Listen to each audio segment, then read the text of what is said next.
Ladies and gentlemen, due to circumstances beyond our control, we are unable to continue our broadcast of dance music. We shall continue now with our piano interlude.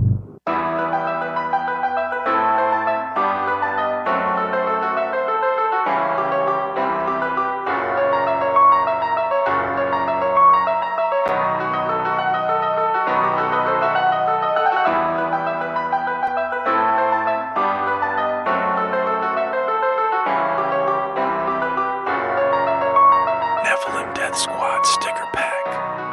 TopLobster.com.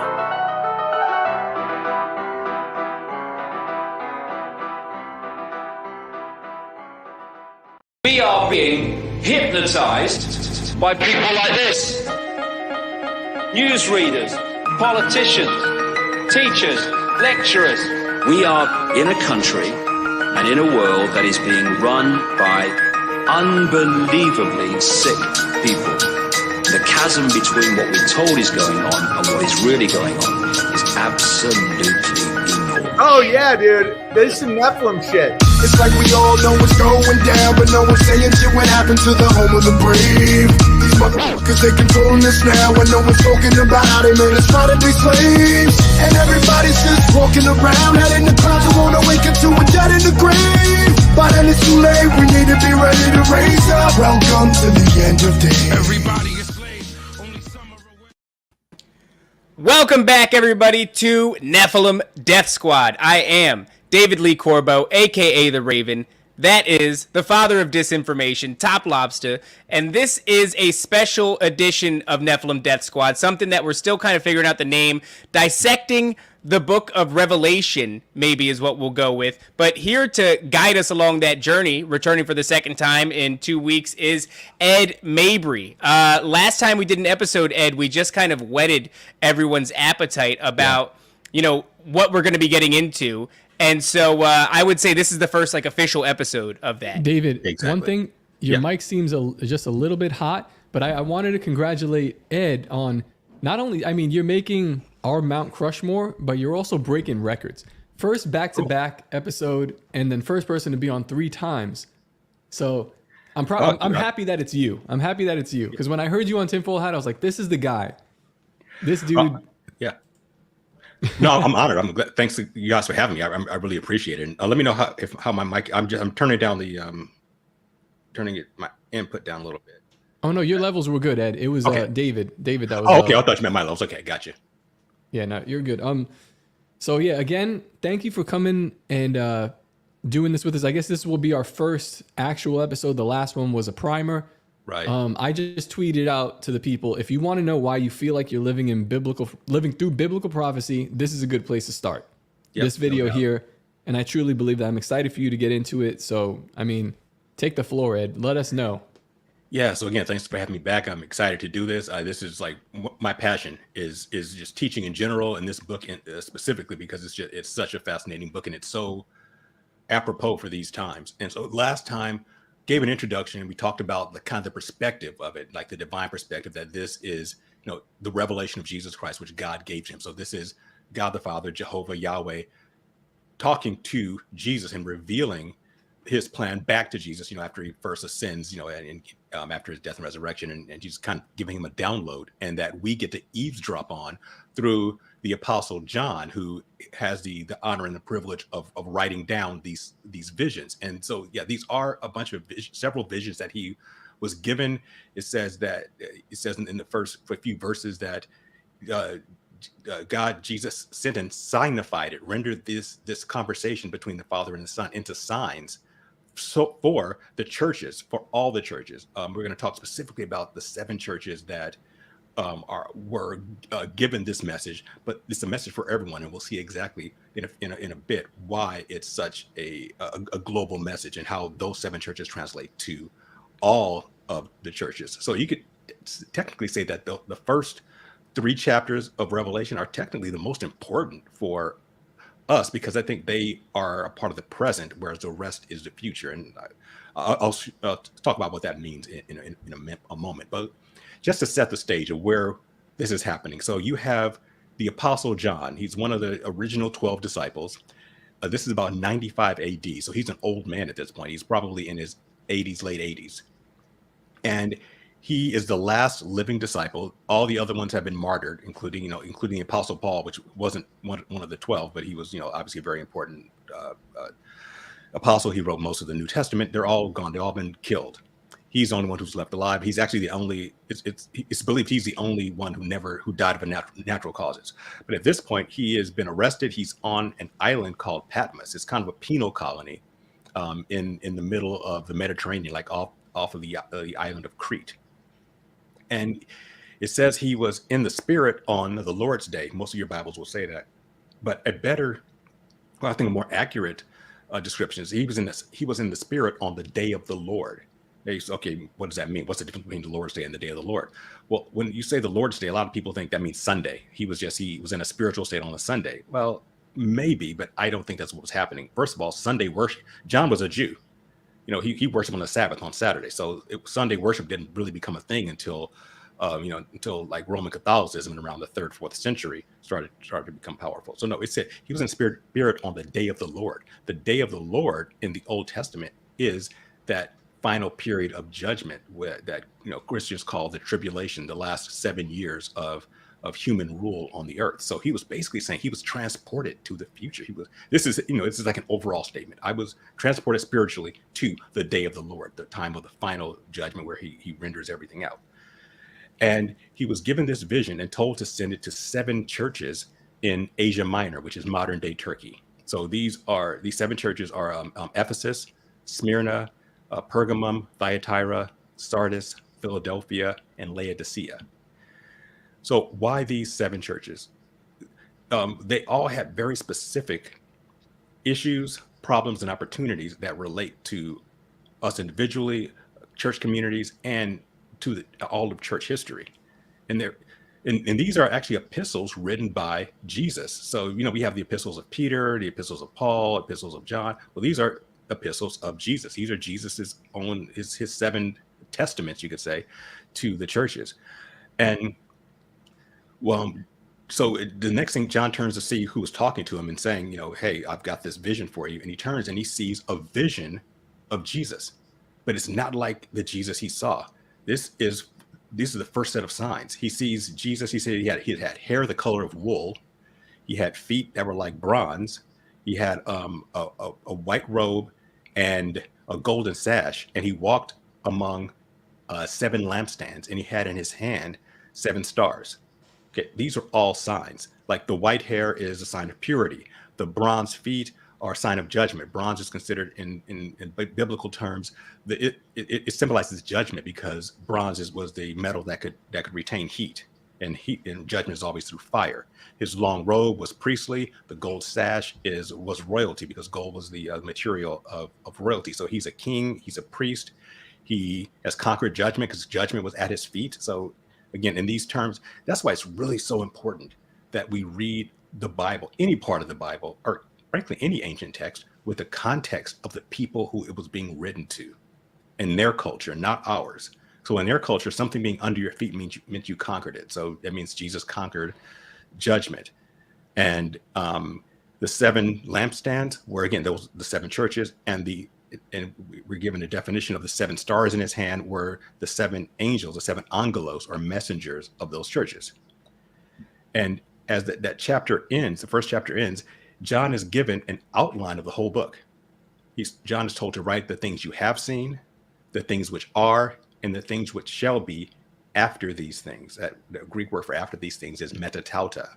So the things he has seen was just the vision we just talked about. The things which are the 7 churches, and the things which shall be after these things, or after the churches, or after the church age, is that future, that day of the Lord.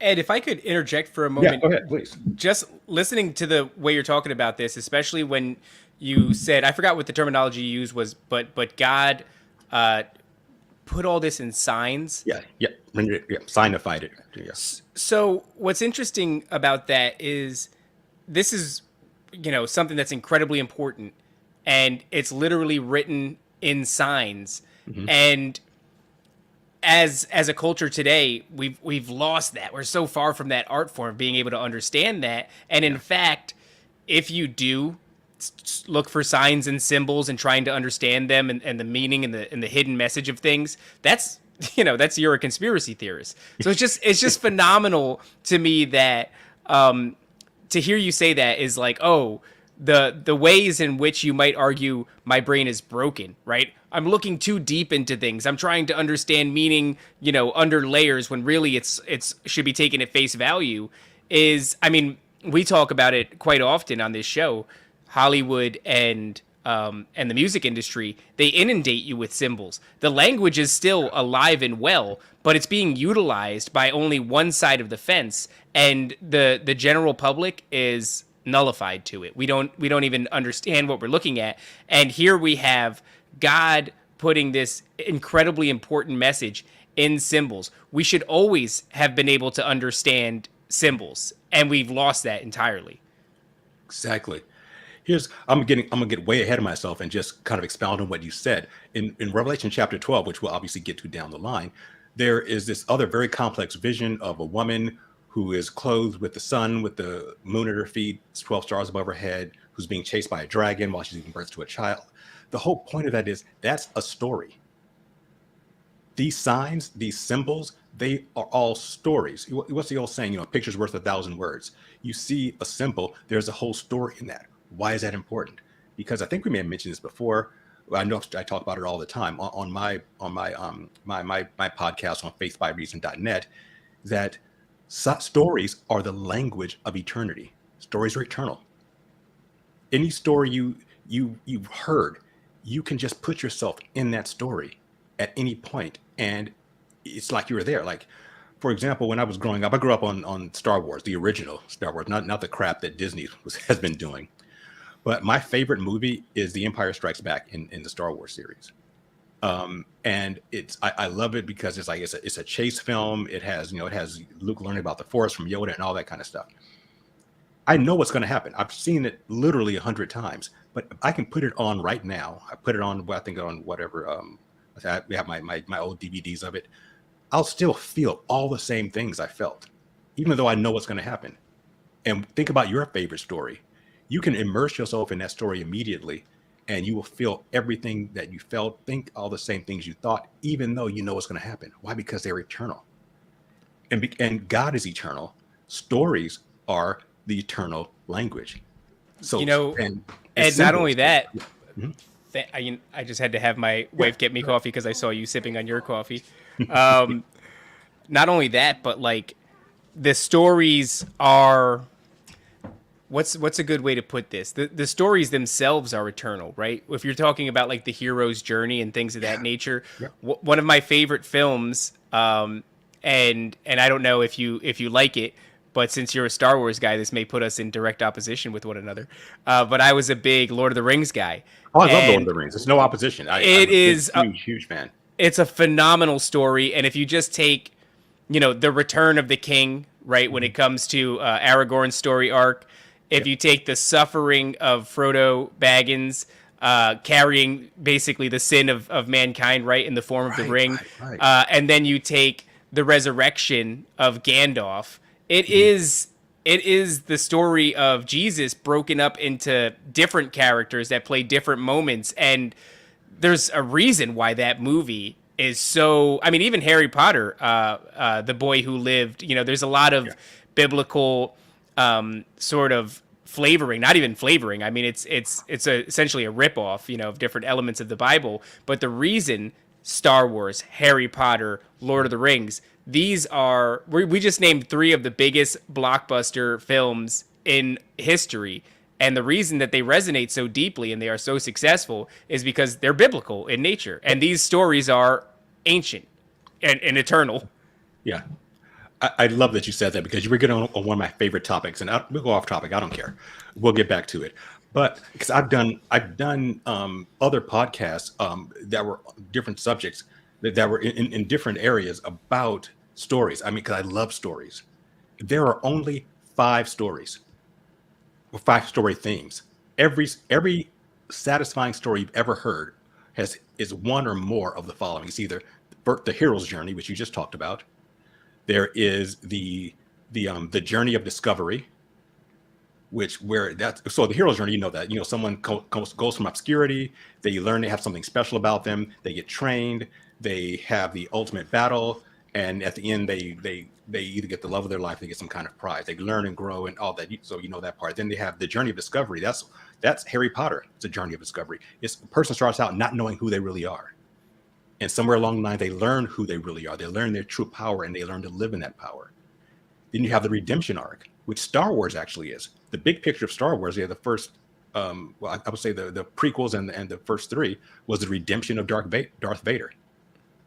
The redemptive arc is someone who starts either morally ambiguous or they're basically a bad guy, and someone sees good in them, and they see the good in themselves, and they become redeemed. So that's the redemptive arc. Then you have the spiritual awakening.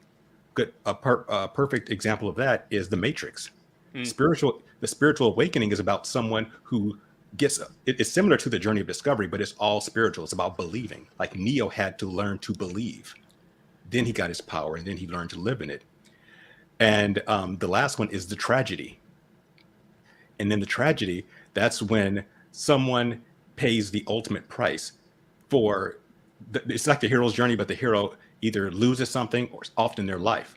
In Lord of the Rings, Frodo's story was a tragedy because he could never go back to the Shire. He tried, but he had been too damaged. He had to go, so that was the tragedy arc. And the thing is that all of those 5 are part of the Bible story. The redemptive arc is man's story. The hero's journey, that's the story of Jesus. The tragedy is Jehovah, God's story. Because remember, at the end, when we get to the end, God doesn't actually gain anything. He gets back what he originally wanted, which was Eden. We talked about that last time. God loses constantly in the Bible. He's always losing battles. Man doesn't do what he wants. The Elohim, the Nephilim, he keeps taking L's. And then he commissions Jesus as his hero, but all he does is just basically get Jehovah back what he originally wanted. Then you have spiritual awakenings. There's tons of those. And so there are all these, like you said, with Lord of the Rings, there's all these mini arcs. Gandalf had his resurrection arc. Frodo's a tragedy. Sam and Aragorn have the hero's journey. So you have all of those elements. And that's why those stories all resonate with us, because all of those 5 stories are Jehovah's story. They're all in the Bible, and they all speak to us on this deep heart level. And we wonder, why do we love these stories so much? Because they're the stories of our Creator. Can I ask you something? Yeah.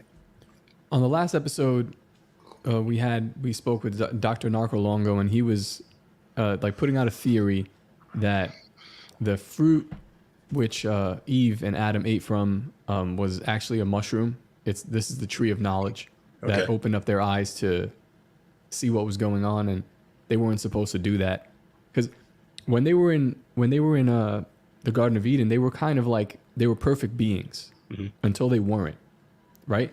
So in my head, they didn't really become man or human until they weren't perfect anymore, because otherwise that's kind of like an angel, right? Like just a thing that kind of do no wrong. And it feels like God's not interested in that. He's not interested in making something that will just only worship him and can't do wrong. He's interested in the part where it's presented to you that you could sin, but instead you choose his story anyway. Right. So, like love means nothing without being able to choose. Exactly. Sure. That was just the point I was about to make. Go ahead. In the end, when, New Jerusalem comes down and the people who believe in God and Jesus are supposed to be there, that has to be like it doesn't make sense for him to then just turn our consciousness into this, only this, I cannot do any wrong. I will only, it's like, it almost feels like the conditions there that would be created would have to be perfect, and we wouldn't really have any issues. Like we would live well. You understand what I'm getting at? No, I know what you're saying. It's something that I wondered about too. And in the last episode that I think that's on my site, where I actually talk about the New Jerusalem and the eternity.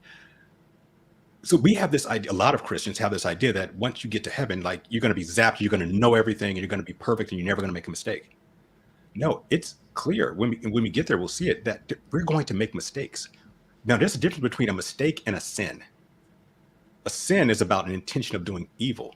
A mistake is not necessarily a sin. For example, this morning when you sent me an email saying, "Hey, can you come on at this time?" and I didn't read it in time, and so we had to kind of scramble to get here. That was a mistake. It wasn't a sin. I didn't do anything intentionally wrong, but it was a mistake that I can learn from. So we're in the eternity. We're still going to learn. We're going to, let's say, God forbid, I die tomorrow, and let's say I go to heaven. That's hopefully, that's what I believe. Say. I'm not. It's going to. I'm going to know. I'm not going to know more than I knew yesterday. I'm going to grow, and we're going to learn. And it says in that there's a tree in the New Jerusalem that's for the leaves are for the healing of the nations, or the healing of the people. Well, why would you need to heal if you were perfect? Healing is repairing. So we're going to spend eternity learning, growing, interacting, and repairing. And there will be mistakes. They won't be sin, but they will be mistakes. We're going to continue to learn and grow and become better and better as we learn from each other. Let's say that, we interact with each other. I learned something from you, Top, and you learned something from me. And now I know what I know and I know what you know. Now I can pass that on to someone else, and we can go on and on. We continue interacting like that forever, and continuing to grow and becoming more and more like God. So back to Eden and what the fruit was. I don't know. I couldn't say exactly what other people say it's an apple. That's mythology. But whatever the fruit was, it was the choice. It was. I don't even think it doesn't matter what, in my opinion. It doesn't matter what the fruit happened to be. What matters is what the intention was behind it. So when Adam and Eve, the reason that they were sinless, because it said they have no knowledge. They didn't have knowledge of good and evil. So what's the definition of good and evil? Good is that which creates in the long term. So we know that the definition of good, because we first see it in the Bible. The first time we see the word good is during creation, when God creates whatever and he says this is good. Good creates. And it creates in the long term. Now, you can destroy in the short term to build in the long term. Let's say, for example, I buy a piece of property that has an old decrepit barn on it, and I want to build my dream house. Well, I've got to knock the barn down first. I got to destroy the barn so I can create my dream home. So yeah, there's temporary destruction, but long term is creation. So it's what creates in the long term. Evil is the opposite. Evil is that which destroys in the long term. And again, so evil can look good in the short term. Let's say something like drugs. You take heroin. In the short term, you feel great. You're high. But then so that's short term. Long term, though, it destroys you. So that's what evil is. So what Adam and Eve didn't have knowledge of was the long term. They lived in the present. They didn't have to think beyond a moment because they were in perfect communion with God. They were in the present. That's what eternity is. Eternity is a constant present. That's what a story is. A story, you are constantly, again, Empire Strikes Back. I can see everything that's happening in my mind immediately. I don't have to start at the beginning. I can go in at any point. It's a constant present.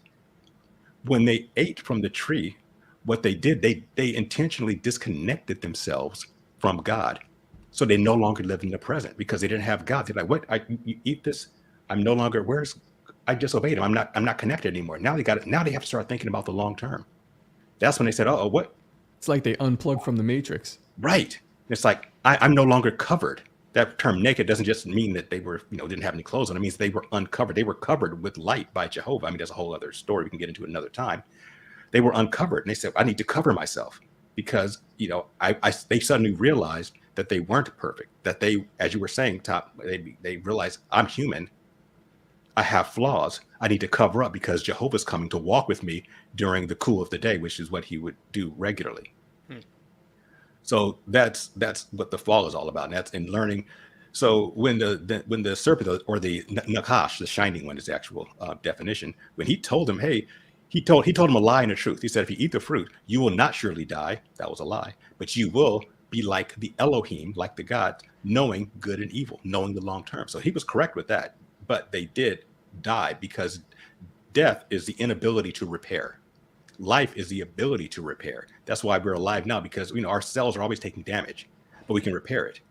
Once you get to the point where you can no longer repair, your organs fail and you die. So they did start to, the term is, if you eat of this fruit, in dying, you will die. You will begin the process of not being able to repair permanently. But in the New Jerusalem, we will be able to repair permanently the tree, the leaves of the tree for the healing of the nations. So, no, we got off topic there, but you know me, you give me a rabbit hole, I'll go down it. So, all right, so let's jump back onto where we left off on Revelations. We were talking about, I think the last thing we were mentioning was how everything was, what was the word again, Ed? Signified? Yeah, it's signified, rendered into signs. Okay. Yeah, so the letters to the churches, which are letters to the churches. So, super important. Yeah, so here's what's so cool about those letters. So there are, I would say, at least 4 different levels of the letters. The first is a contemporary state. That is that these were actual churches in the first century. You know, Smyrna, Ephesus, Thyatira, all these were actual cities. They were actual cities in Asia Minor, modern day Turkey, and they all had churches. So these letters were to them, and they talked about where they were doing well, what they weren't doing well, and how to how to be better. Also, each one of the letters ends with John through Jesus writing, "He who has an ear to hear, let him hear what the Spirit says to the churches." So these letters were meant to be exchanged by all the churches. So they were all for all churches. So all churches to some degree had these issues. And it says, "He who has an ear." You have an ear, I have an ear. These letters are for us. So each one of us have the same issues, opportunities that these churches had. And the final level, I think, is the most provocative, is the prophetic level. And that is that these 7 letters, in the order in which they were written, outlines church history in advance. Each one of these are a period of time from the first century apostolic age all the way up to our current age. And I believe we're in that last age of the Church of Laodicea. And so as we go through this, I'll point out where these things are historically, and and how they progress through it. And one more that I didn't have on my website, because when I went through it, I wasn't aware of this. I actually learned this a little later on. And actually, Top, you mentioned last time about a trial, and these letters also are germane to this big trial. And this trial is something that began in the book of Daniel, chapter 7. Daniel chapter 7, for those who are familiar with it, it's the famous vision that Daniel has of the 4 beasts who represent the 4 world empires. One was a lion, there was a bear, there was a leopard, and an indescribable beast.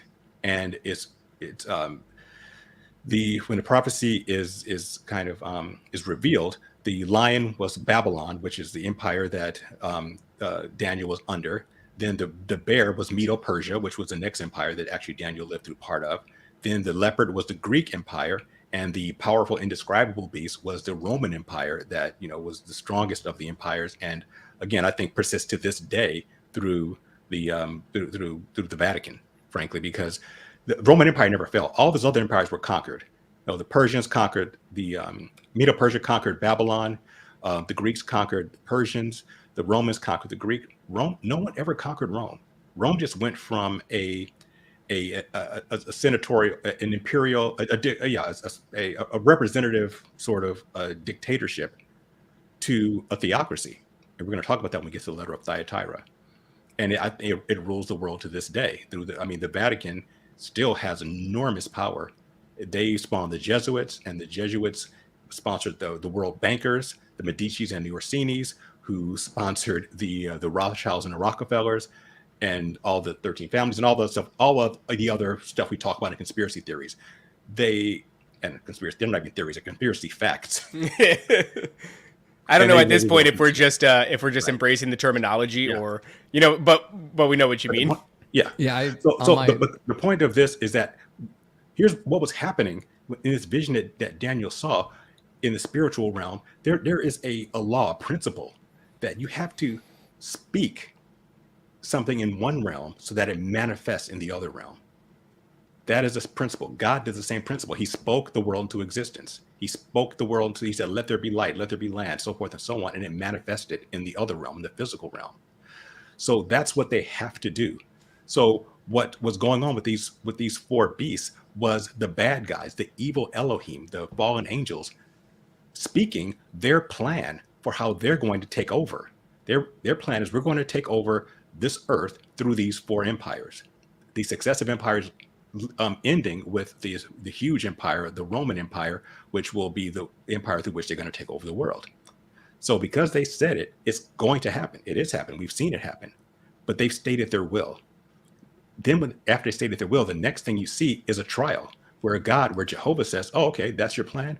Cool. Here's my counter. And so it says the books were, he said, you saw a throne set up, and the Ancient of Days were set on the throne. That's Jehovah, that's God. And books were opened, and there were thrones set. So you have in the Jewish mind, that's a trial. You have God serving as the judge. You have the books opened with all of the the things that the fallen angels are doing, and you have these thrones set up. That's kind of the jury, for lack of a better term. And then you saw a vision of what's called the Son of Man riding on a cloud, who was given all the nations. That's basically the conclusion. The Son of Man riding on the cloud is Jesus. That's why Jesus referred to himself as the Son of Man, because the Son of Man meaning a human being riding on the clouds. The riding on the clouds was an idiom for God, for Yahweh, because Yahweh, ancient Jews considered Yahweh, they called him the cloud rider, because during the Exodus he was on a pillar of cloud by day and a pillar of fire by night. So he was called the cloud rider. So you'd have a man with the authority of Jehovah, that's Jesus, who will inherit all the nations. Okay, what does it have to do with these 7 letters of 7 churches? Well, keep in mind that the trial is ongoing, even though Jehovah's already given the final verdict, but we just don't know how. We know what's going to happen, but we don't know the details yet. These 7 letters are how the church is supposed to interact with the world in order to be on the jury. And we're going to see in chapter 4, and I'm getting ahead of myself, I'm going to talk about this a lot more when we get to chapter 4, but the church, believers, are the jury. We're the ones who are going to be giving the final judgment of guilty or innocent for the Elohim. Remember, there's a verse, I don't have it off the top of my head, but the Apostle Paul says, we will judge Elohim, meaning believers. That's where this happens. The most disrespectful thing to them that could, right? Because this whole thing was just because they hated us. That's really what, and then to have that come around and I was like, well, now they're going to judge you. It's like, man. It's the relationship they have with us. I wouldn't call it love-hate. It's more like, I want you to worship me, but I hate you. Yeah. They covet our worship, but they also despise us. So let's run through quickly what's going on with the church. Let's see how far we get. So the first church is Ephesus. That was, again, a city in ancient Turkey. It was where it was considered in Rome the city of the goddess Diana, and it was her. In Ephesus means the beloved or betrothed. And the people in Ephesus, what Jesus told them essentially is, you guys are great with doctrine. You guys have your doctrine down. Nobody can fool you. You don't tolerate false prophets. However, you left your first love. You don't have love in your heart. So they were great on doctrine. They were weak on love. It says you left your first love. Your first or primary love is supposed to be your love for Jesus. So like my old mentor Chuck Missler would say, they were so busy doing the work of the king, they had no time for the king. So, and this resonates with me personally, because this is where I have a flaw. Me too. I think I'm great with doctrine, but I don't always spend time with God. And that's something that I constantly work on doing more. So they were told, basically, as far as how to interact with the world, speak the truth in love. So they were great at speaking the truth, but they needed to do it in love. And they were told that if they do that, their reward would be they would eat from the tree of life.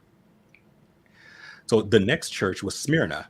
The city of Smyrna was like Ephesus, it was a very wealthy city, but the church was persecuted because they wouldn't worship Caesar. They wouldn't worship the Roman ruler. So they were persecuted, and they suffered. And Jesus had nothing negative to say about them. He just told them, you think you're poor, but you're actually rich. You're physically poor, but you're spiritually rich. And just endure suffering. And if you endure the suffering, you'll have eternal life. So Ephesus symbolized the apostolic church, the church of like the first century, where they had great doctrine because they were alive during the time of Peter and Paul and John and all the disciples. But again, their love wasn't strong. So that's like the first century. The church of Smyrna was basically like the second and third century, where they were getting a lot of persecution from Rome. The Romans, they had all these emperors like, Hadrian and Diocletian, who were just very anti-Christian and were driving them underground into the catacombs, but they were just told to endure. The third church is the church at Pergamum, or Pergamos. They were told that in the letter, Jesus said, I know where your church is. You are where Satan's throne is. And there was, keep in mind that the fallen Elohim, the fallen angels, are not omnipresent like God is. They're local. They are in a specific area. And this is where Satan's physical throne was at that time. But their problem was they were compromised. Where was it? where was that? Very important. Map-wise, if you go to faithbyreason.net and go to the episode on Pergamus, you can show you can see the map. I have a map of where all these churches are, and it was basically like north central Turkey. It doesn't mean he's there now. I frankly think his throne room is in the Vatican, but at that time, that's where he was ruling from. That's interesting. I know I hear a lot of people say that the throne of Satan or Lucifer is in Geneva, Switzerland.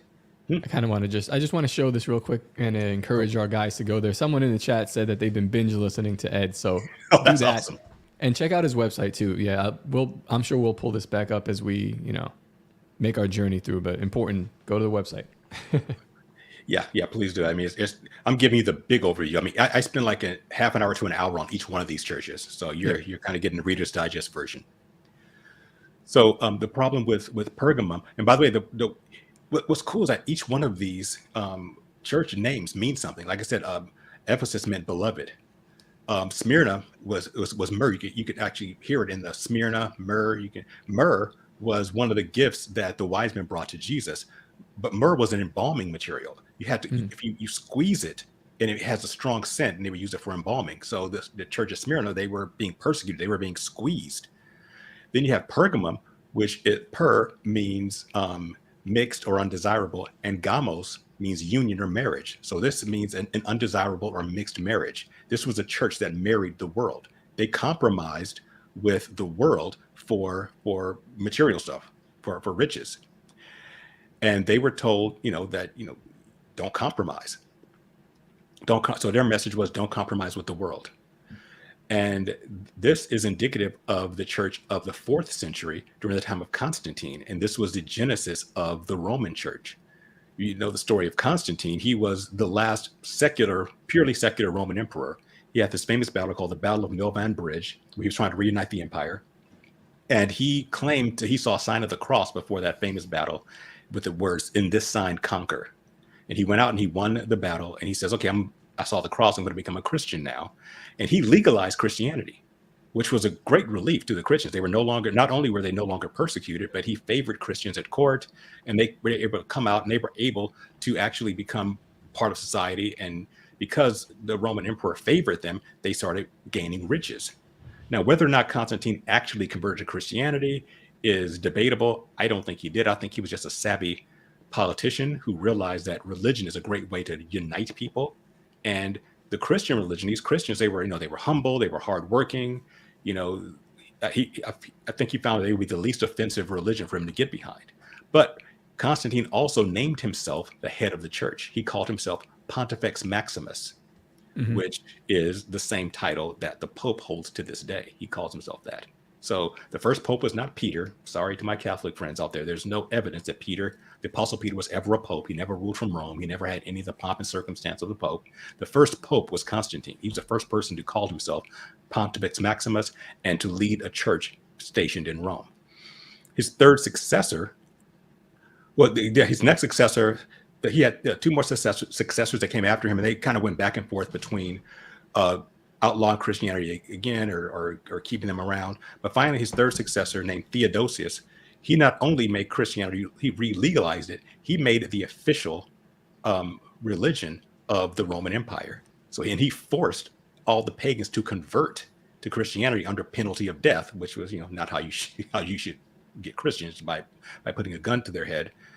But because of this, all the pagans basically were forced to go to church, but they were still pagans. So how did they keep the peace?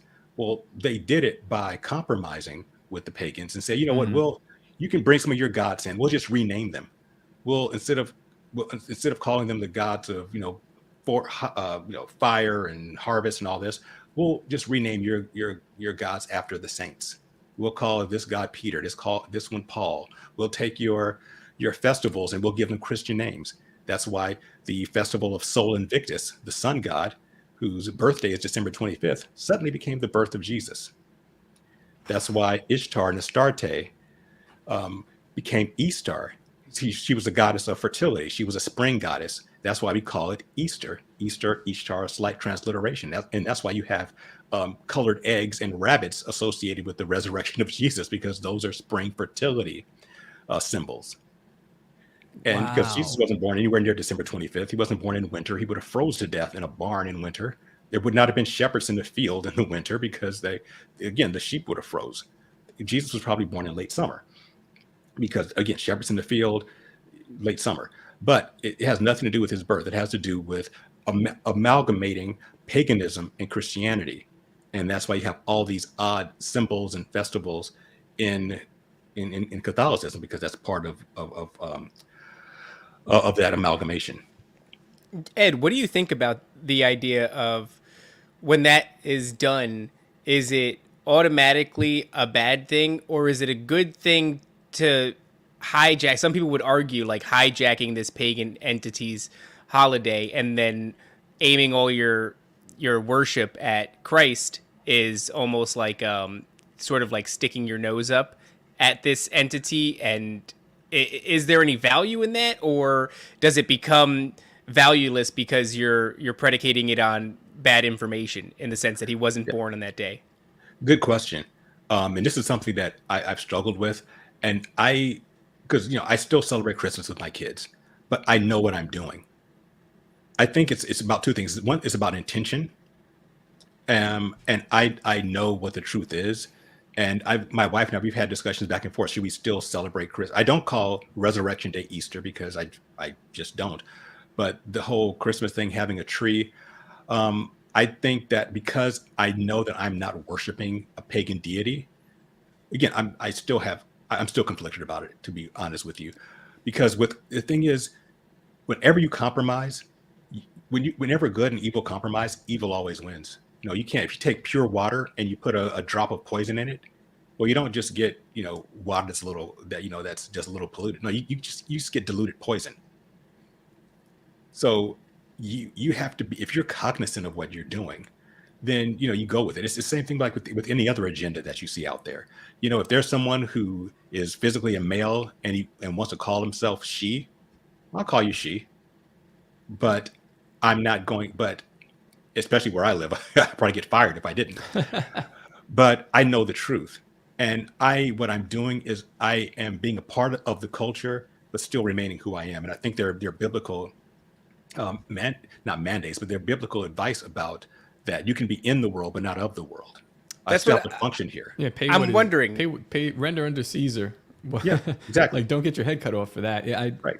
There's a game we got to play. It's a thin line we got to. Go ahead, David. You were gonna say something. I was just gonna say maybe now when we celebrate Easter, it should be like, obviously continue with the Christ-centric worship, but also throw the occasional like, in your face, Ishtar, like that kind of crap, As a big fan of mocking small g gods. I'm like, stop doing that. Exactly. Not a good idea.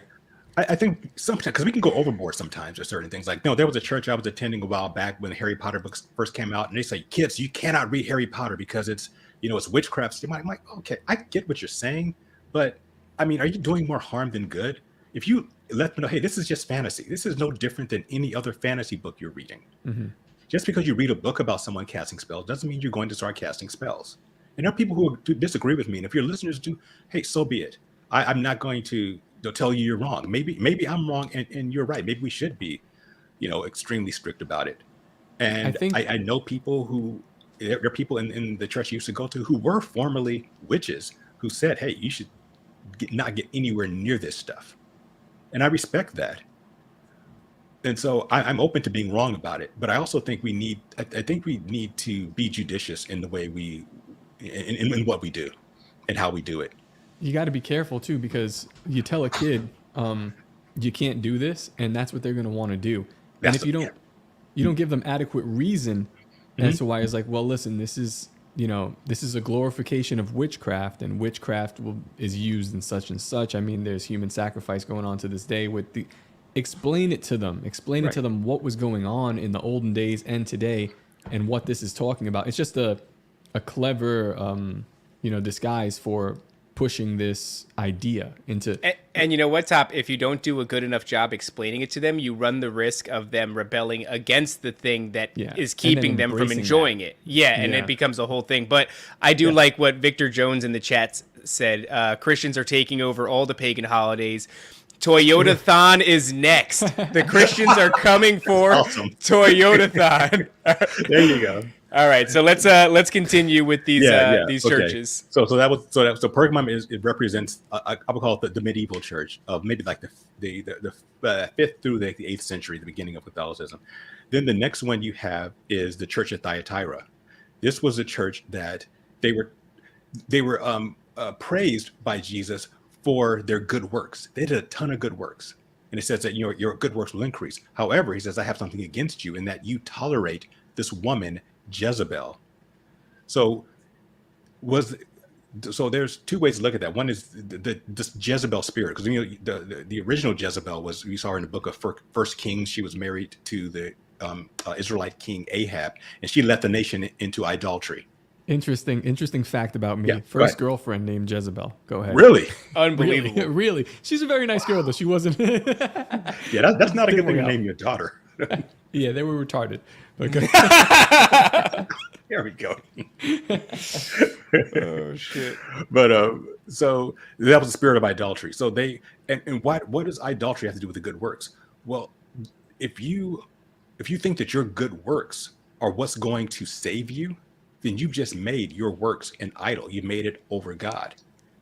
And that's why this church historically represents the Roman church of about the 8th century to about roughly to the 1500s, almost 1,000 years, where the Roman theocracy openly ruled the world. And again, I want to make this clear. I am not anti-Catholic people. I'm against the hierarchy in the Vatican, because I think they've done some horribly evil things throughout history. But the people, I am not. My wife was raised Catholic, and obviously we get along fairly well because we married. My best friend, who was the best man at my wedding, he was also raised Catholic. They both are no longer, but they were raised that way. So I don't have anything against them. One of my best friends now is still devoutly Catholic, and he and I, we kind of have a thing where we've called a truce. We used to have some serious battles over. We would have battles over email where there'd be like 13 pages long of my point, and then he would have a counterpoint as many pages long, and we copied all my friends on it, and they were like, "Dude, just stop! You guys are killing us." You should print, like, make it a book, and that's basically what the Talmud is, right? It's just argue. Actually, I think I still have those emails buried in my Gmail somewhere, but he's a good person, love him to death. He's a great guy. We just disagree there. So I don't have a problem with the people. I want to make that clear because I get accused of being anti-Catholic. I'm not against the people. I am against the hierarchy because of some of the evil that's been done there. But if you look at what Catholicism is about, it's really about your works. You are saved. Yes, you believing in Jesus is the beginning of your salvation process, but then you have to take the Eucharist. You have to pray to Mary. You've got to confess to a priest. You give indulgences. You have to do all this stuff to be saved. You're not just saved by Jesus. And my friend who's Catholic agrees, because that was one of our points, is that he believes that he looks at the book of James where it says faith without works is dead. Yeah, your faith is dead if you aren't doing anything, but it doesn't mean that you're not saved by doing stuff. It just means that it just means you have dead faith. You can have faith, but it's just worthless. If I say I believe in Jesus, now I'm going to go out and just, do nothing, then your faith is worthless. It doesn't mean you don't have faith. Anyway, Catholicism is about works. And if you believe that your works can get you to heaven, then what do you need Jesus for? You don't. So your works becomes your idol. So Jesus said, it's great to do good works, but don't let the spirit of idolatry replace, the actual salvation message, which is you believe in Jesus. And as a result of the belief, you do good works. You don't do good works to be saved. You do good works because you're saved. And so that's what he told the church at Thyatira. And he told them they know that if they repent of that, then they will have rulership over the nations. So that's again that encapsulates the Catholic Church, and a lot of Protestants love the Church of Thyatira. They love preaching on it because they go off on the Catholics. However, the problem is, if the next period of history is Reformation, then the next church would be the church at Sardis, and Sardis is one of the two churches about which Jesus has nothing positive to say. The church at Sardis was the dead church. Now, the church at Sardis in ancient Turkey was a very small city. It was essentially like a castle on top of a hill, and it had this air of being impenetrable because it was very difficult to climb this hill. So armies would just not bother with it. It just wasn't worth it to go up there. So they had an image or a name that they were invincible. But once, and I go into detail on this on Faith by Reason. Once an opposing army sent a scout out to see if there was any way to get around this, the impregnability of this fortress, and he was watching one of the guards drop his helmet, and it rolled down the back of the hill, and then he saw that over time erosion had kind of almost cut like steps in the back, and that the guard went down those steps to get his helmet. And so the scout said, wait, here's how you do it. They have this air of impregnability, but they actually are vulnerable. And the other army came and they went up the side of the hill where the steps were, and they came and conquered the city. The point of that is that Jesus says, his first words to Sardis is that you have a name that you live, but you're actually dead. In other words, they had a reputation for life, but the truth is they were not alive. They were not. And it's a good thing I defined life and death before. Life is the ability to repair. Death is the inability or unwillingness to repair. This church was unwilling to repair. Why? What does this have to do with the Reformation? Well, the Reformation did great things on salvation. They made it clear that salvation was by faith alone, not by works. However, one of the biggest reformers was John Calvin. And John Calvin has his 5 points of Calvinism. So I'm going to run the risk of offending the Calvinists who are listening. And it'll be a lot of people because a lot of our modern churches are based on those five fundamentals of Calvinism. The first is, I think, is total depravity. We call it two. So go ahead. This is why I asked you to come on, because I know that your take is going to be not out there, but it'll rub a lot of people the wrong way. But I think people need to hear it. I don't care. So the first aspect of Calvinism is total depravity, which means we're all we on our own we are not. We cannot be holy. And I agree with that. I think we are human beings. We are flawed. The U is oh gosh. I know. Excuse me. I should have. Sorry, I didn't have my notes in front of me. So it's so yes, total depravity. It is that we have. Basically, it's about predestination. I'll just encapsulate it there. I'm not going to remember all the parts of it because I know that there's irresistible faith. There's perseverance of the saints, but so basically Calvinism says that you are predestined, that God has predestined you before you were born to either be saved or unsaved. And there's nothing you can do about it. If God has predestined you to be saved, then that's where irresistible grace comes in. At some point you will be saved because God chose you before time. Oh, cool. Yeah, but okay. Yeah. Total depravity. Thank you. Unconditional election. That's what it is. Okay. Unconditional election. God chose you. He just said, Top, you're going to be with me. Ed, sorry, son, you're going to hell. And there's nothing you do. It's unconditional. And then you have limited atonement, meaning that Jesus' death was not for everyone. It was only for those who God chose. And then you have irresistible faith with irresistible grace, meaning again that if say, Top, God said, you are my chosen one. I want you to be a part of me. And you can say, I don't want it. God, forget you. At some point, his grace is irresistible. You are going to be dragged kicking and screaming to be a Christian. And the P is perseverance of the saints, meaning that once you're saved, you can never lose your salvation. There are problems with these. All of these are nonsense, but I agree with the I, because I have said the same thing. I said, I don't want anything to do with this. And here I am kicking and screaming. So there might be something to Calvinists, they must really appreciate the idea of the NPC. right? That some people just aren't just NPCs functioning. You know, they're not real characters in this entire experience, and that to me aligns with, you know, okay, well then some people just aren't meant to be saved or won't be saved or predestined to not be saved, and then some people would go, well, that would be an NPC then. That's an interesting concept. It also puts some interesting limitations on God, on a God that you think is what it makes God unjust, because because it takes away your choice. If God chose me and not you, then I don't have free will. And it also makes it God's fault for everyone who's in hell. Everyone who's in hell is there because God decided that you're going to hell.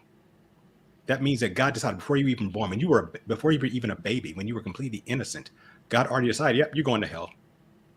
That doesn't sound just to me. No, it also says that no matter who you are, you're going to heaven anyway, and whether you like it or not. So the good news is, hey, everyone in heaven is there because God chose them. That also means that everyone who's in hell is there because God chose that as well. It means that you have no choice.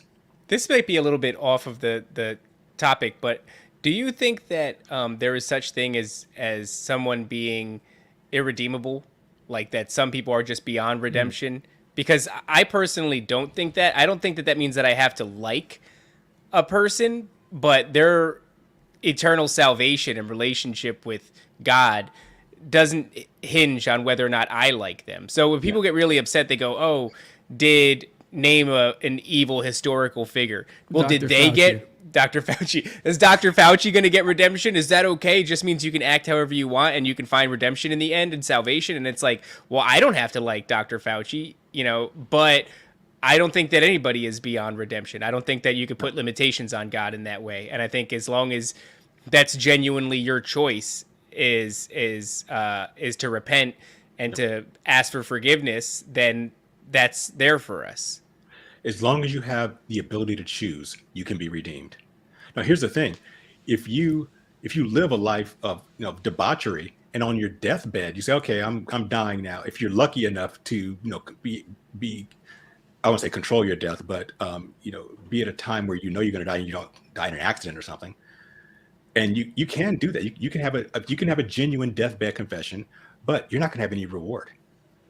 When you get to the afterlife, you will be saved by the skin of your teeth. But someone else, let's say, who lived a good life, who was saved early on and spent their life doing the right thing by God and obeying God and helping others and loving and all that stuff, they're going to have a huge reward.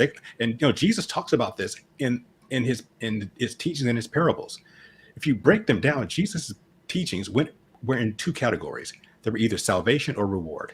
They were either, what you might have to do to be saved and avoid hell, or your reward. The parable of the talents, when one guy was given 1 talent, one was given 5, one was given 10. The guys with 5 and 10 talents, they went out and they worked and they doubled it, and God said, okay, you're over 10 cities now, and you're over 5 cities. But the one with 1 talent, he buried it, didn't do anything with it.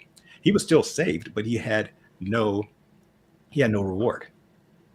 So when people say it's not fair that someone can live a bad life and then confess at the end, and have somebody who lives a good pious life and they and they die, it's not fair. Well, it is in the afterlife, because justice will be meted out, and we'll talk about that down the road a bit. So why would Calvinism and those beliefs render you unable to repair? Because in order to repair, you have to admit that there's something wrong. If you are predestined for heaven, why do you need to grow?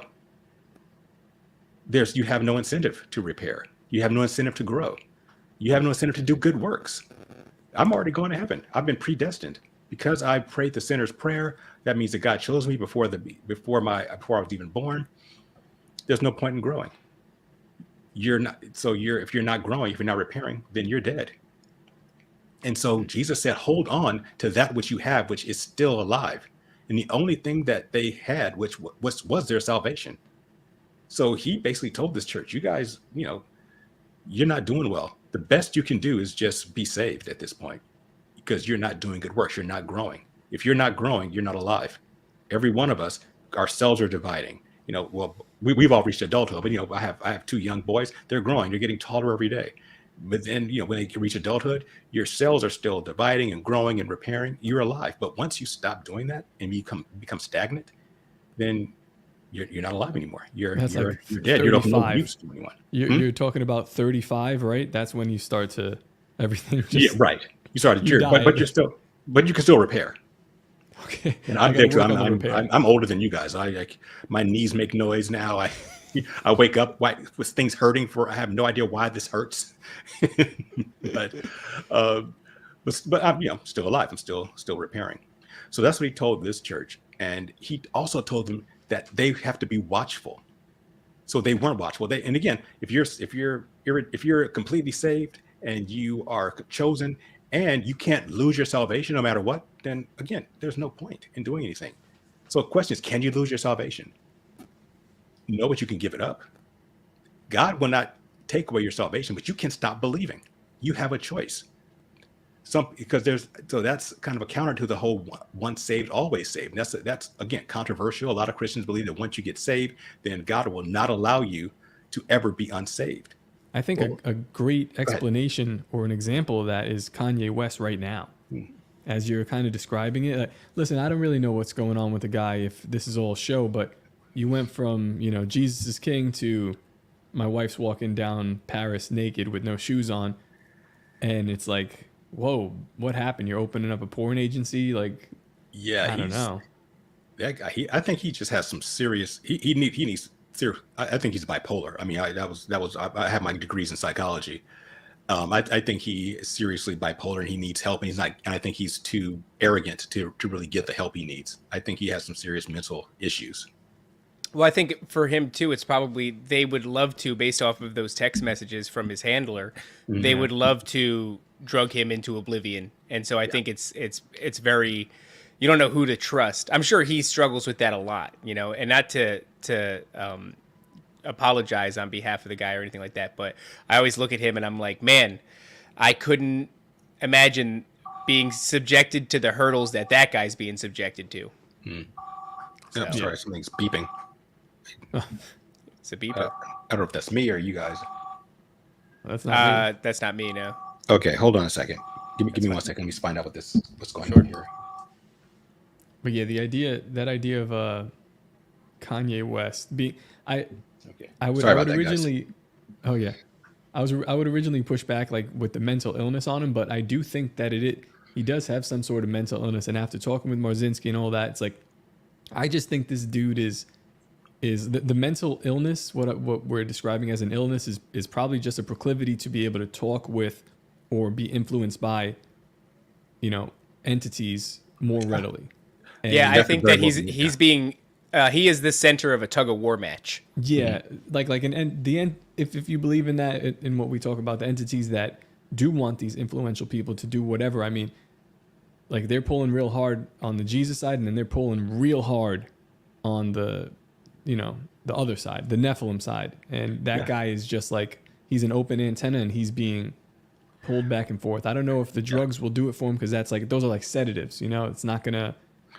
No, I don't think drugs don't solve the issue. I mean, you need to repair whatever's going on in your mind, and if there's demonic influence, that obviously needs to be repaired as well. And I agree. I think he's going back and forth. I think he knows that he's on the wrong side. And I think that's why he does the goes back to the Jesus stuff, and in his records about that, doing his Sunday worship message or records. If you look at some of these, even look at some of these heavy metal guys who seem demonic, the Ozzy Osbourne types. They're covered with crosses. They have tattoos of crosses everywhere, because I think they know that I've gone too far. I need, I need to get back. And they recognize that they're gazing into the abyss.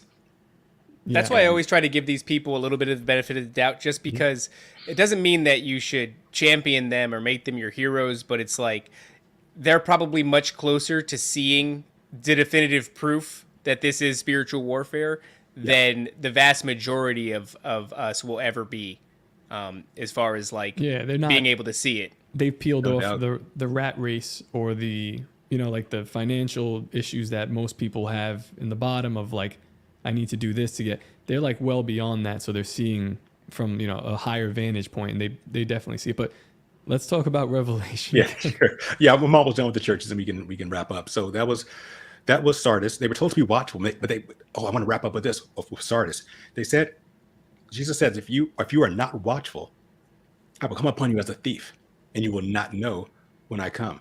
So a lot of people see that, Jesus will come as a thief. That means he's sneaky and that sort of thing. Because that's we equate being a thief with just being sneaky. And we're going to talk about the rapture next time. That's going to be fun because that's going to piss everybody off when I talk about about my Ed, just so I can focus in here, because I'm somebody who's looking at this from the vantage point of not having this this background. Mm-hmm. These churches, you said earlier, they are representations of different empires, right? So this is like a multi-layered different eras. Okay. Yes. Okay. All right. So I just want to keep that in mind. They feel like interpretations of different people too. Like the first one that you talked about was like not just an era of Christianity, but like an actual archetype of me being a Christian. It's amazing how many layers there are to. Yeah, almost like I said, I struggle with the Ephesus stuff. I'm strong on doctrine. I need to be stronger on love. You have other people who are being persecuted. I mean, in other parts of the world, we don't get as much in the U.S. We get more verbal persecution and cultural persecution as Christians. But you go to China, you go to Indonesia, you go to Islamic countries, Ukraine. You're just Ukraine. You're getting physically persecuted, and you're supposed to endure. Compromise. We all compromise. Look, we just talked about the whole Christmas thing. Is that a compromise? Maybe, but we all compromise with the world for our comfort. Mm. And we all are idols of our good works. A lot of times I think, hey, I'm doing this great work. I've got these podcasts and this blog. I'm doing great, but I have to stay cognizant of the fact that I can't worship what I'm doing. I'm not doing this for myself. I'm doing this for others. I'm trying to teach others this, and I'm not saved because of what I do. And then the dead part of us, some of us get complacent and lazy and thinking, hey, I've got mine. I don't need to grow anymore, because we naturally don't want to grow. We want comfort, but you can't pursue comfort and growth. You have to pursue one or the other, and growth is painful. You work out, you want to build muscle. You don't build muscle by laying on the couch eating Cheetos. You got to work out. It hurts. It's painful, but the rewards are there. So we all individually and as communities deal with all of these things. And that's why these letters are so profound and so many different layers. But wrapping up with the whole watchful thing, he said, he'll come upon you as a thief. What does a thief do? A thief is not just someone who's sneaky. A thief is someone who takes something. So it says Jesus will come and take something if you are not watchful. And the church at Sardis was not watching. And I think that's really going to be germane to what I'm going to talk about with the rapture next time. So that's that church. Then you have last two churches. You have the Church of Philadelphia, not to be confused with our current Philadelphia, which is a different kind of city. But Philadelphia means brotherly love. This was a faithful church. This is the church that Jesus said to them, because you have faith and because you've held on to my name, I'm going to set before you an open door to my home. And I'm going to write the name of my Father on you. So he's going to give you the family name, and you will be a pillar in the temple of God, meaning you will have a permanent residency. So what is Jesus saying to this church? He says, I'm inviting you to my house. I want you to be a permanent resident, and I'm giving you the family name. Jesus is proposing to this church. This church is his bride. He's saying, because you've held on to my name and remained faithful, this is what I'm going to do for you. And importantly, to the rapture thing, which we'll talk about next time, he says, because you have kept true to my name, I'm going to keep you from the time of tribulation, of trial that's coming upon the earth. The word keep you from is the word ek in Greek. It means I will keep you physically out of. I will physically remove you from this time of trial that's coming upon the earth. This is the tribulation, and this is another rapture point. Again, we'll get into it more, but I want to make sure that that's there. I'll refer to it again. So this church represents the era of the missionary period, which is you had the Catholic period with Thyatira. You had the Reformation from about the 1500s to roughly the 1800s. Then you had the missionary church of the 1800s and early 1900s. This was a time of the Great Awakenings, where you had all these great preachers like Sturgeon and Wilberforce and like all these great pastors who came along and they spread the gospel throughout the world. There was just a huge revival in Christianity. It was this revival is what spawned the United States. The U.S. was a part of that, and a part of the Puritan aspect of it. Many of the founders, yes, many of them were deists, absolutely. Benjamin Franklin was a deist, George Washington was, but you also have some very, strong revivalist Christians like John Adams, for example, and there were others there. But they are the ones who founded this nation on those principles. And that's why for at least 150 years, this was just the greatest nation and most prosperous nation in the world. And of course, we fell off from that. We'll get that in the next one. But that's that period of time from I would say about the 1700s, 1800s to about, say, roughly World War II, where the church was growing and expanding. And then you have the final church, was the church at Laodicea.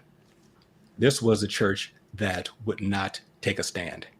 It says, Jesus said, I know your works. I know that you are neither hot nor cold. Means hot means you're for, you're for Jesus. You're 100% on fire for him. Cold means that you're the opposite. You're falling away. He says, because you're lukewarm and you are neither hot or cold, I'm going to vomit you out of my mouth. But Jesus basically said this church made him sick.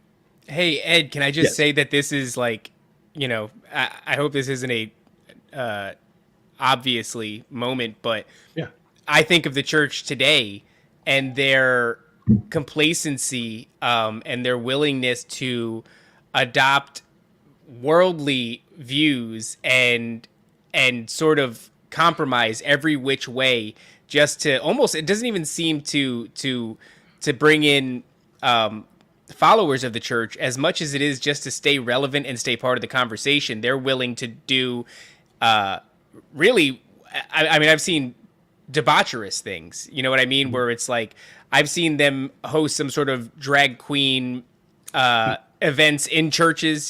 This was not that long ago at all. So when you're saying like neither hot nor cold, and that's just where my mind is going. No, you nailed it. That's okay. Exactly what it is. They won't take a stand. It's because they have so much stuff, so many riches, that they don't want to take a stand one way or the other because they don't want to lose what they have. They knew if they became really on fire and were very strong on doctrine, well, they would lose some of their membership. But on the other hand, if they outright rejected God, well, then they would lose other membership. So let's just stay right in the middle. Let's not be offensive. You know what's funny? That's our current postmodern church.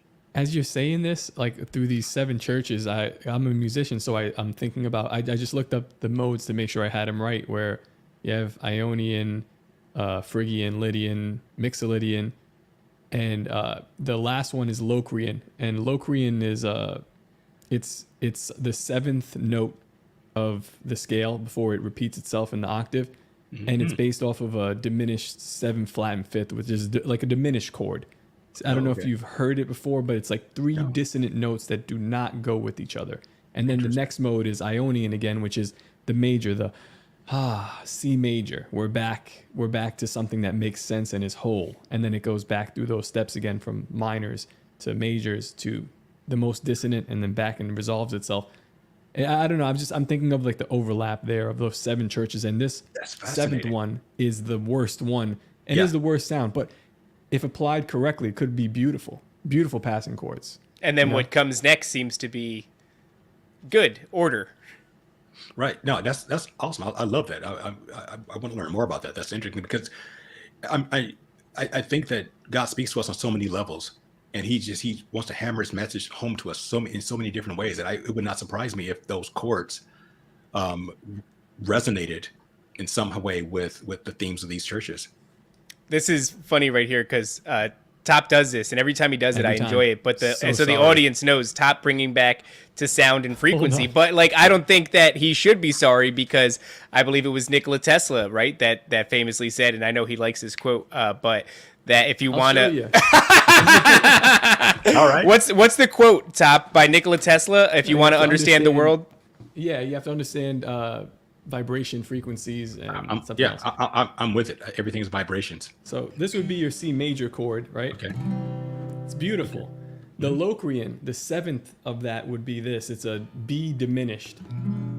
You hear how that's almost like mysterious and strange? Yeah. Not very pleasant, but when it resolves into the C, you're like, feels great again. Anyway, there's your music. That's interesting. That was dope. That was awesome. So if the first one is like, say, the Ephesian church, which was strong on doctrine, if you combine that with, maybe if the Laodicean church kind of got with the Ephesian church, you'd have more of a melody because you'd have two extremes.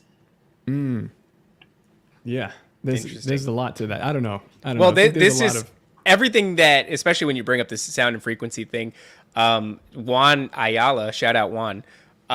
He talks about, when he talks about the Bible, he talks about it as a book that is alive on so many levels, that there's the literal translation, but then there's also the historical context. There is a what would you call it? Like, not a metaphor, but an allegorical. But then there's also like this alchemical. There's also like a numerological code within it. Like there is it's so layered.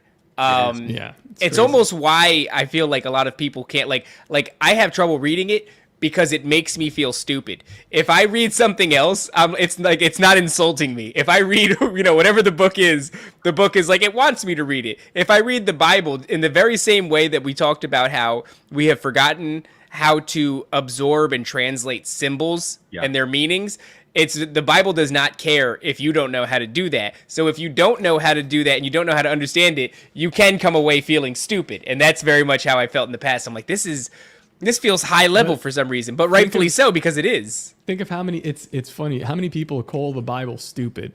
And it's like, no, you're stupid. No, you're stupid. Yes. Like, there's a reason it's been around forever, and it has so many different meanings, and you're going to sit there with your infinite knowledge and call it stupid. It's like, okay. Yes. Right. Yeah. Whenever I hear, because I'm a big fan of comedy. I mean, I listen to comedians all the time on my Sirius XM. When I'm driving around, I've got all the comedy stations on. Inevitably you have some comedian come on who will say, "Oh, the Bible's dumb." I'm like, no, it's like, no, you are. Just because you don't understand something doesn't make it dumb. Like, oh, this particle physics is stupid. What do you mean an atom? What the heck's an atom? Yeah. No, you're just showing how dumb you are because you're just saying I don't understand it, and I'm gonna make fun of something I don't understand. Right. Yeah. Whereas, I mean, I tell my own son, right, who's 8 years old, where he goes, I'm not good at a thing. And I tell him, like, bold face, in order to be good at anything, you have to start by sucking at it. Yeah. So if you look at everything from the point of like, well, I'm stupid and I don't understand this yet, you're going to be a lot better off, because that's the first step in beginning to understand it. So when you read the Bible and you go, this seems dumb, like I always just said, this kind of highlights how dumb I am. Not really. The program, this is, again, another tangent. The program I used to graphic design, I wanted to do it, always drew my whole life. And I said, let me delve into graphic designing. Bought this program, couldn't figure out how to create a shape, a vector, a fill, a stroke. I had no idea. And I was like, this program is the dumbest thing in the world. And I actually I closed my iPad, I put it away for like 2 months. And I said, let me try it again. And I tried it again. I was like, oh, I'm an idiot. And now I figured out how to manipulate it beyond, like most people's capabilities. But it's like, I'm stupid. I need to like humble myself, come back to the drawing board and see what I'm doing wrong. And then, then you could make real like retarded stuff like this. And that's contrastive. That's contrastive thinking. We talked about that before with the jelly bean thing. I gave you that example last time. It's contrastive thinking. If you go into saying, "Hey, I could be wrong. I don't know," then you're open to it. But if you say, I know this is dumb," you've just closed your mind off. You've just made it impossible to learn because you think, "Well, I already know. I know what this. I know it." Like when people say, "Well, Jesus came to bring a message of love." That's really. Did you actually read what he said? Have you read that? Because he came to die for your sins. That's what he said he came to do. But are you taking what you've heard in greeting cards and colloquial sayings, and you reject everything else? Jesus said, "Turn the other cheek." That's not all he said. He said a lot of other stuff. If you put it all in context, you get a different message. But anyway, that's another rabbit hole. I'm not going to go down because I know we're getting short on time.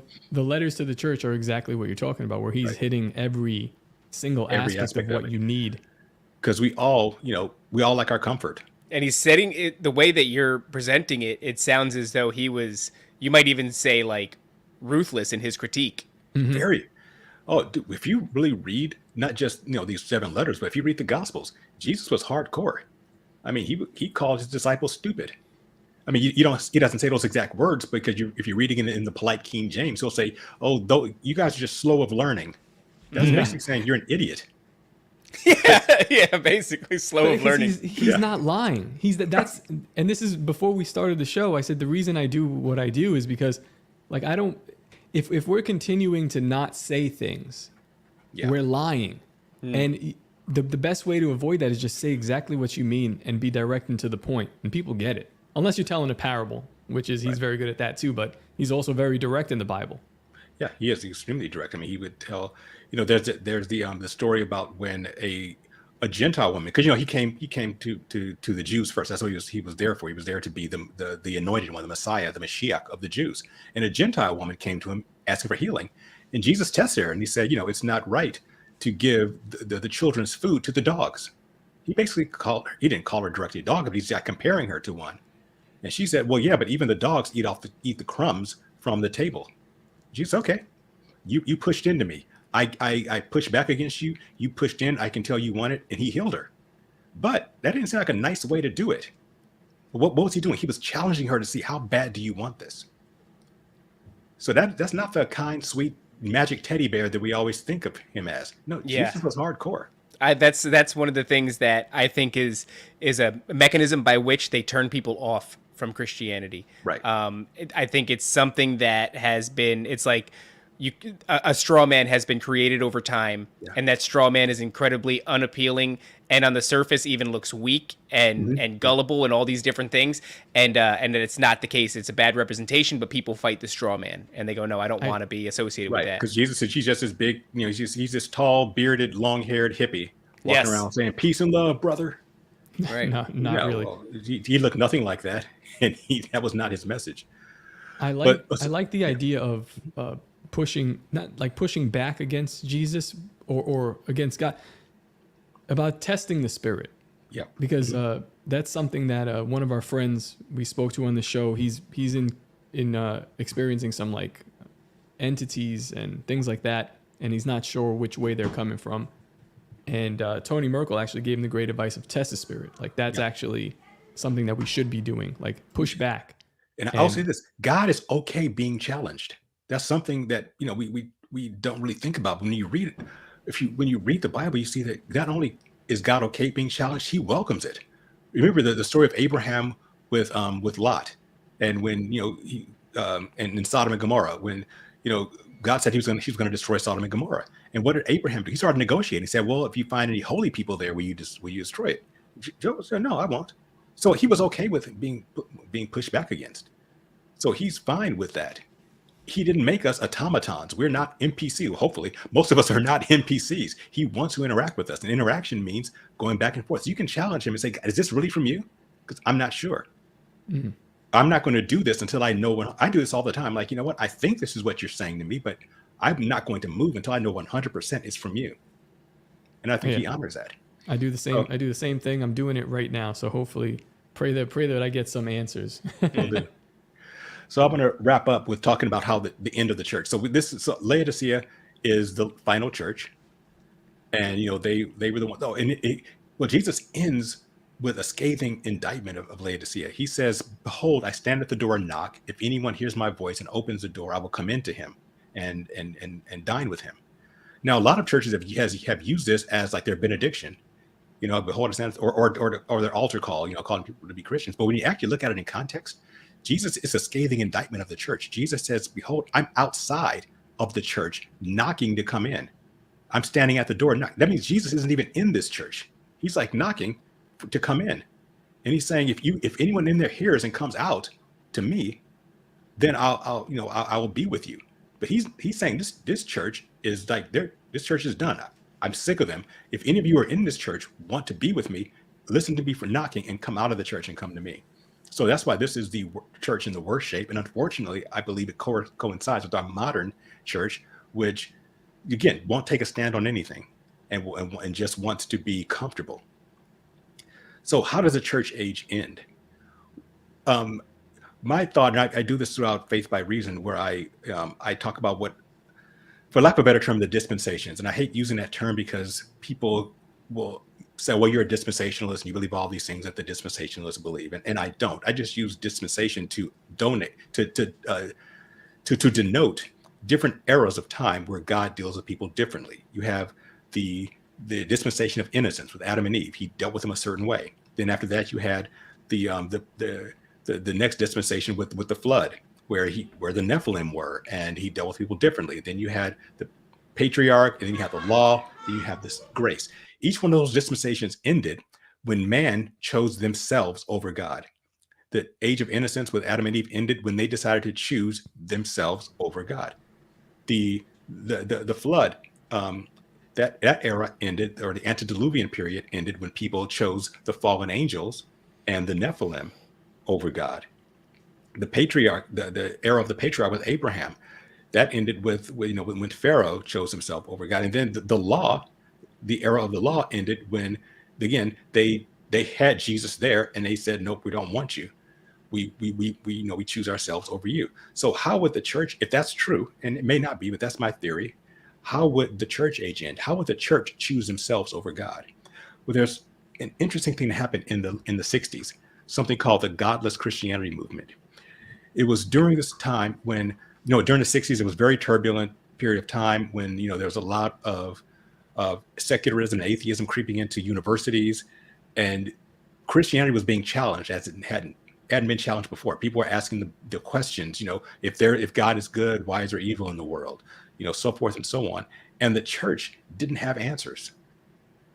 And that's when the whole God is dead movement came around. There's that famous cover of Time magazine that says, "Is God dead?" And the church basically decided to go without a definitive definition of God, without a orthodox definition of God. That means that they decided God can be whatever you want him to be when you are worshiping him. That's Laodicean, because we're not going to define God. God is just whatever we want him to be. So we're not going to take a stand.